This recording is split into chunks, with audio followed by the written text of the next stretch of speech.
Policies don't just appear out of thin air. They're the result of a carefully crafted process, one that takes real-world problems and turns them into actionable solutions. Join us as we dive into a case study on policy development, from identifying the issue to finalizing the plan. We highlight the full extent of a complete policy process. It all starts with recognizing a problem. This can stem from public concerns, data analysis, or observations within the political organization. In this case study, the issue is clear: a spike in youth unemployment that was crippling the local economy. The next step? Clearly defining the problem.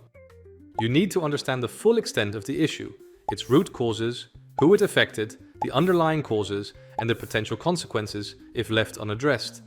Bringing together community leaders, subject matter experts, and those directly impacted is crucial. Only then can you develop a shared understanding of the problem and start exploring potential solutions.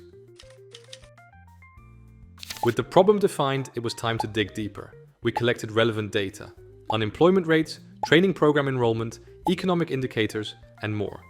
Analyzing this evidence helped us identify key patterns and potential root causes. And by benchmarking against similar communities, we could see what was or wasn't working elsewhere. Having the data was one thing, but translating it into actionable insights takes teamwork. Lively discussions and debates help you to narrow in on the most promising policy approaches. No policy can succeed without buy-in from those it impacts. So make sure to engage a wide range of stakeholders, from affected youth to local businesses to community organizations. Workshops, town halls, online surveys. Leave no stone unturned in your quest to understand everyone's needs and concerns. This helps to craft a policy that balances all interests.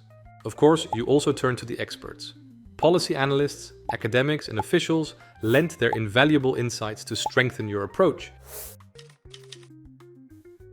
With research and consultation complete, it is time to put pen to paper, starting with translating all that hard work into a clear, actionable policy document.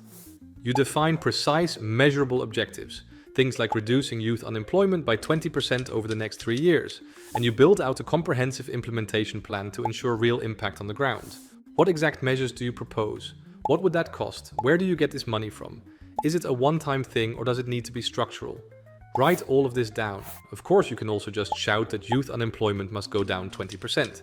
Some politicians take that approach. While it can be effective to get attention or even seats, the problem sadly does not get solved by doing that. So we recommend actually having a plan. Next, you bring in the heavy hitters: policy experts, advisory committees, and the like. Their rigorous review uncovers areas for improvement and ensures the policy is truly effective. Armed with this feedback, you make the necessary revisions. Then it is time for the final approval. A collaborative process involving government officials, community leaders, and other key stakeholders. After all that hard work, the payoff is seeing the policy put into action, making a real difference in people's lives. And that's the true mark of effective policymaking. From identifying the problem to getting the final seal of approval, policy development is no easy feat. But when you put in the time, engage the right people, and stay focused on real impact, the results speak for themselves. Even if you, in the beginning, cannot follow this entire optimal process.